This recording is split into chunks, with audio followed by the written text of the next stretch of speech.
Welcome to the Sustaining Creativity Podcast. I'm your host, Mari Reesberg. Over the past several years, I've combined my degrees in acting and somatic psychology to share my sustaining creativity techniques with performers. And now I've decided to share it with a bigger audience that includes you. I believe we are all creative, and this podcast is all about that. I'll be interviewing people from all backgrounds, ages, and creativity experiences to share just how creative we all are. Today, I'll be chatting with Cindy Ingram, artist, entrepreneur, and author. Please enjoy Cindy Ingram.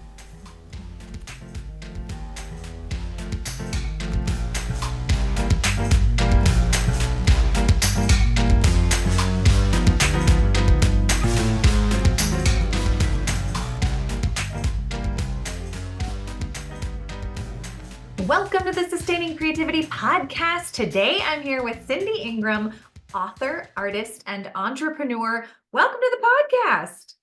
Thank you for having me. So happy to be here.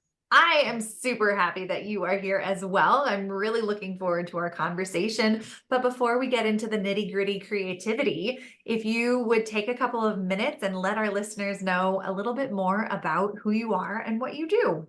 Sure. Well, I am a entrepreneur and an artist. And over the last 10 years, I've run a website helping art teachers teach art appreciation. So it's how to connect with works of art rather than how to make works of art. And just in the last few years, I have really realized that the way I connect with art is something deeper than, like teaching art history or teaching the elements and principles of art, or it's something way deeper. It's personal, it's emotional, it's spiritual, it's all these things. And so over the last few years, I have been sort of branching out my business, pivoting a little bit into really exploring the connection between art and self and your psychology and your growth and your personal development, and how we can use art to do that. And so I run some programs, or the Art Connection Circle. I also have a memoir that was recently published. Art is about being whole. Ooh, oh my gosh. The name of that. I love that. Great title. And I love hearing about the programs that you have and the things that you do and art appreciation. I mean, no one does that. I mean, we think we do that. And it sounds like we're missing some things in the world of art appreciation. So I wonder if you could give us a little snippet of the pieces that maybe we are missing when it comes to appreciating art. And I hate the term art appreciation, but I use it because it's like a term people know. but every time I say it, I'm like, ugh, I don't like that. What would you say differently? I say art connection. Art connection. Oh my God, I love it. That's awesome. The more I say it, the more maybe it'll start catching on. I don't know. But because art is more than just appreciating it. And those of us that have had backgrounds in or taken art history classes or art appreciation classes in college, or go to art museums or whatever, it's always this thing where people feel not good enough. Or the art museum is either boring, or you have to be really fancy and you have to be really cultured and you have to know a lot of stuff about art and you go there and you're like, I don't get this stuff. So then you feel dumb. And so it's a thing that like people resist, even though in their lives they're engaging in art in all sorts of ways, and music and film and watching dance on TV, or whatever it is, reading books, even poetry. It's like the visual arts and looking at visual arts has become this sort of thing that only the select few ever really do. And I want to help people understand that they can connect with art, that it is not that they are on the same level as the art, that they can get really powerful things from the art if they allow themselves to open themselves up to it. And it's okay to not get some of it, it's okay to not like some of it, but that there's a lot out there that is really powerful and really meaningful and can make a big difference in your life if you let it. Oh my gosh, I love the work that you're doing. I think it's so important For people who might feel intimidated by opening themselves up to art, what might be some beginner tips of how they might go about doing that? I think it's just following what intrigues you and what captivates you. Mm-hmm. Um, and it doesn't have to be like something that the museum says is like the great masterpiece. It's just whatever you feel drawn to. So if go to an art museum and just don't don't think you have to go see and like and appreciate everything, that you just kind of follow, like if one catches your eye from across the room, just allow it to reel you in and look at it and really explore it, really spend time with it, really think about uh your own interpretation of it without like reading the label, and just kind of um just savor it, I guess is what I would say. And even artwork that you, because a lot of people don't have access to an art museum and they're inaccessible in some areas, but even if you find an artwork online, just like slow down and like spend a few minutes with it and see what it has for you, because ultimately what it is it's your humanity reaching out and connecting with the humanity of the artist. And like if you get the right artwork on the right day and the right person looking at it, like some really magical things could happen, because that energetic connection is there. Yeah. Oh, those are great ideas and tips for individuals looking to expand their connection to art in their life. Well, I'm so curious, seeing that you have this very creative expression and existence in the world, what does it mean to you to be creative? It's funny. Only I do these values exercises in like group programs that I'm in, and even the group programs I run. Um, I do values exercises, and for the longest time, the creativity wasn't on my list, because I had gotten really divorced from my own creativity for a while, and I thought I got trapped in this view that that I wasn't good enough to be an artist, and so I wasn't creative enough, and this and that, and then finally I realized like everything that I'm doing in my life is creative, like the running of my business, like the way I just like daily life is creative.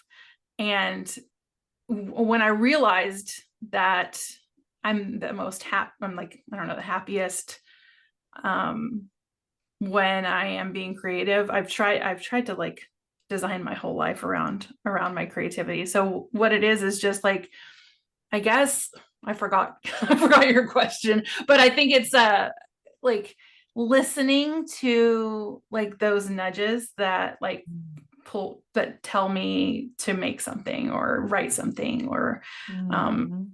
and I ignored those for a very, very long time. And so now I just listen to them and like follow the path that they lead me on. Oh my gosh, I love that you're listening again. Yeah. And thanks for sharing that you weren't listening for Yeah. parts of your life. And I'm curious, what was that moment of recognizing, oh, I'm not listening and I'm choosing to listen again? Yeah. It was, I went through a major burnout. It was in 2021.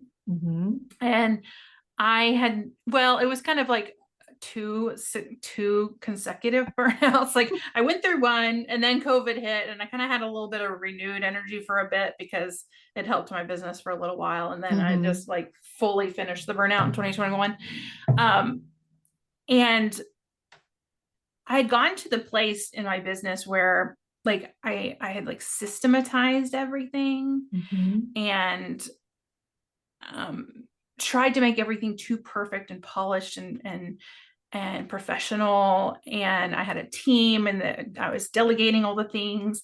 And it got to the place where I couldn't even write like a couple sentences. Like if I had to just write a sentence about the work that I do, I would delegate that to someone on my team. I couldn't even write a couple sentences. And I hadn't made art really at all my entire adult life since college either. And so I'm in this burnout, and I'm not able to write. I hadn't made art in forever. And then I was just toying with this idea that art and self-development are that looking at art and self-development are connected. And I was sort of meditating on this, and I was like, well, how can I show people the power of this work that I do? And like the answer that popped in my head, download or whatever you call it, it was like, through your art. Mm. And I was like, I immediately was very, very, very resistant to this. I was like, no, that absolutely not. I don't make art. That's for the other people too. I look at it. I'm not good enough for that. I can't make money doing that. There was just like this long list of things that popped up in my head, but it felt so true.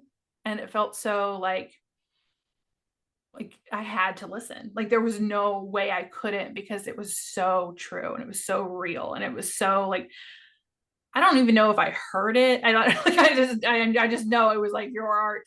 And I was like, I don't have an art. And so I spent a good year like planning to make art. I like made the space, and I was like tinkering a little bit. I was getting supplies. I was thinking about what art I was going to make. And then, it took me probably 10 months before I actually like made any art. But I was writing my book during this time. And so like that was, of course, is art too. So in the end, I think that the message of your art was my actual visual art. It was coming back to this place of, I used to make art as a kid, and that's all I did. That's all I wanted to do. And then I stopped. But I think the end result was my art, was my book. It kind of encapsulated my writing, and I put my visual art in there. I wrote poetry in there, which I hadn't done since I was a kid either. Like all of it is in this like one package. So nice. It's like it was a very clear moment of, now you have to do it now. I love that. And and I appreciate the hesitation of taking the planning to do it, setting up the space. I think so many people assume that creativity and art just like happens like that. We're like brainstorming and this, but to know that there's so many layers that go into it, the feeling safe enough, the trusting yourself, the getting your identity of who you are and how that's going to show up, all before putting that first mark on a page. Yeah. And I really did learn too that I did think that art was this sort of thing that happened to you. Like you got the idea and then you made the idea happen on the paper or the canvas or whatever it was, and that you waited for the inspiration. And when the inspiration came, you did it. But really that's not at all what it is. What it is it's a practice. It's a process. You have to show up every day, regardless of, that divine inspiration that comes up. Like there are times where that happens and it's really exciting, but that it's more of you show up and you do all the things you said. Feeling safe and all those things. Well, for someone who is, teaching others how to connect with art, I'm so curious, what is your favorite art, whatever genre or anything or piece that you feel connects to you the most? I love contemporary art the most. And but I would say my favorite artist is her name is Nadine Pierre, and she makes these big, huge canvases. Like they're I would say probably 8 feet high. Oh, wow. And they have these, most of them have like this protagonist character that is going through a variety of situations, but they're like, they have these like spirits or angels or something around them. And like, some of them they're climbing, and some of them they're falling, and some of them they're like being cuddled, and some, like they're really like bold, and like they use these clashing colors that you wouldn't expect. Like it was like neon pink with like neon green, and then like a maroon red, like all these like wild colors all together, but so expressive and emotional. And every time I see her art, which we had an exhibit of her art here in Dallas, and I went to see it I think it was here for like 6 months. I probably went 4 or 5 times because I was like, I have to go. But every single time I went, a different painting, I saw myself in a different one. And it was like I saw them as a story, and I was traveling this journey. And it was the same time as it was that like 2022, right after that big moment. And I was seeing myself as like I had fallen, and then I was picking myself back up again, and I was trying to find my magic again. Like I found my power. Like I could see the whole story. And every time I went, like I always just find myself in her work, and it's just really powerful. I love it. Oh my gosh, it sounds amazing. Now I'm gonna have to like go look them up and see. So good. And maybe I have seen their art and I just don't know, because sometimes I don't pay attention to who, I just pay attention to the picture itself and my experience of it. But yeah, for individuals who may not believe they are creative, how would you encourage them to find creativity in their life?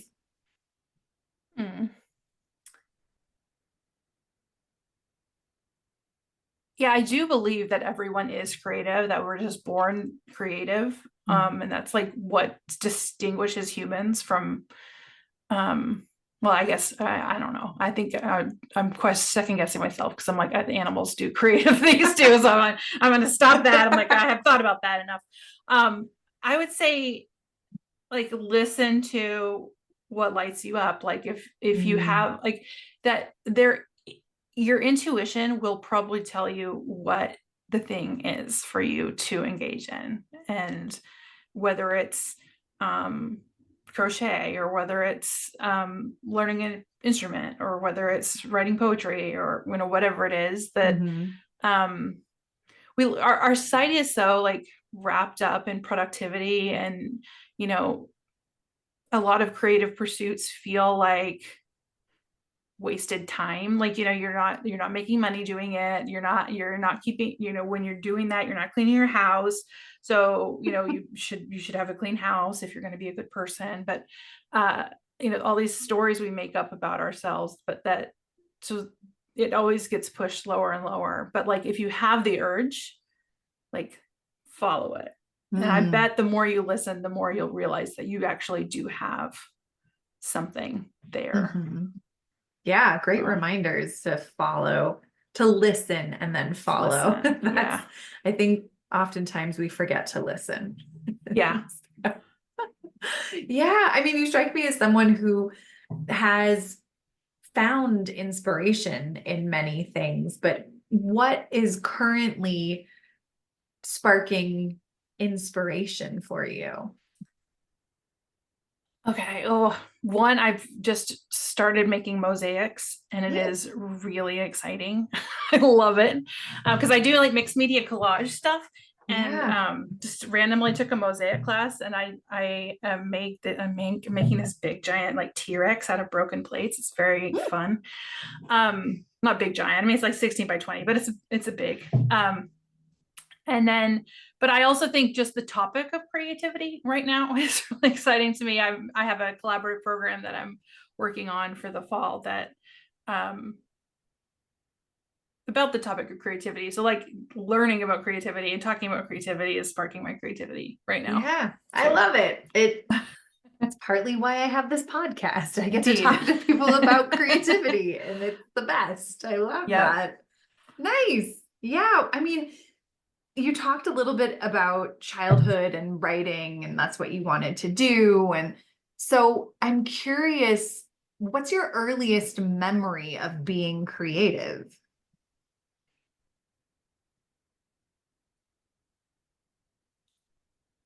I can't remember a time where I wasn't as a kid. Like, I think it's pre-memory years. I think I always like, I would make these little like ghost set of tissues and hang them from my ceiling fan. And I would draw, and I loved Disney animation. I used to like study all the Disney movies and draw all the characters, and study which animator did which characters in which movies, and like all of that kind of stuff. Like I was obsessed with all that. And my childhood was like my elementary and middle school years was like the classic Disney movies of like Beauty and the Beast, Little Mermaid, Aladdin, Lion King. Like those were just amazing. So I spent my childhood like really watching those and drawing, and I wanted to be a Disney animator, and I also wanted to compose the score. Oh, I was ambitious even then. I played the piano when I was a kid too. That's amazing. How has that kind of love of drawing and like, how has that stuck with you? I mean, it sounds like for a while it wasn't, and then you came back to it. For people who are coming back to creative expression, what reminders or pieces of advice might you have for them? Yeah, I think to like release the outcome or expectation of what's going to happen. Because I, of course, was thinking, oh, I have to make grand works of art. I've been studying beautiful works of art my whole career and teaching about them. So now some random download told me I had to make art. So now I have to do it. And so I thought it had to be like this big thing, but I realized that, no, it's not that. It's just about playing, and it's about experimentation, and it's about trusting the process, and it's about letting go of what it's going to end up looking like or being at the end. And usually then that's when I'm create the things that I like the most, is when I'm able to like let go and just kind of let my intuition guide me. Nice. Yeah, that is quite the skill, to be able to let go and listen and trust. It's not easy. Yeah, I know it's not easy. Yeah. Well, this has been such a treat chatting with you. I just have one last question. Okay. What does it feel like in your body to be creative?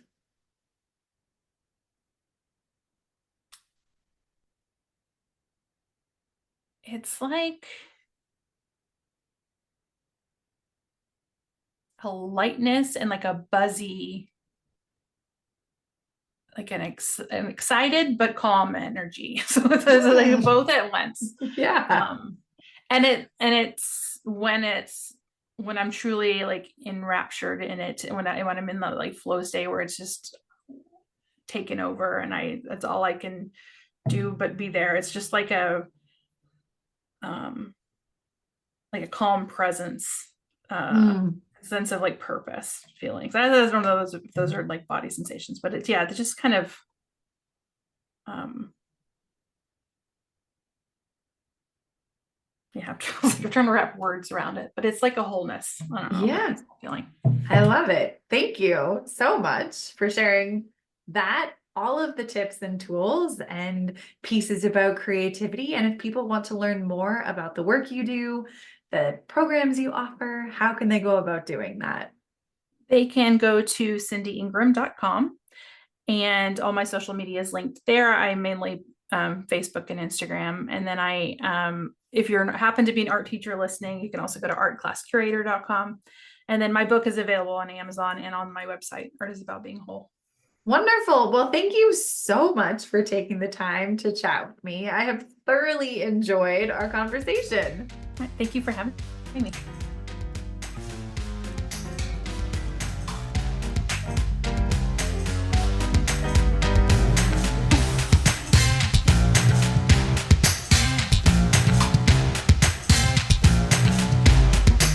Thanks for listening to the Sustaining Creativity Podcast. We'd love to keep in touch, so follow us on Facebook and Instagram. We are at Sustaining Creativity. Make sure to subscribe to the podcast wherever you listen to podcasts. Tag your friends and family so they can listen too. We love to hear from you, so leave your reviews, comments, and questions. Check out our website, sustainingcreativity.com, for upcoming offerings and creativity coaching. Tune in Tuesdays for our next episode. And remember, with creativity, anything's possible.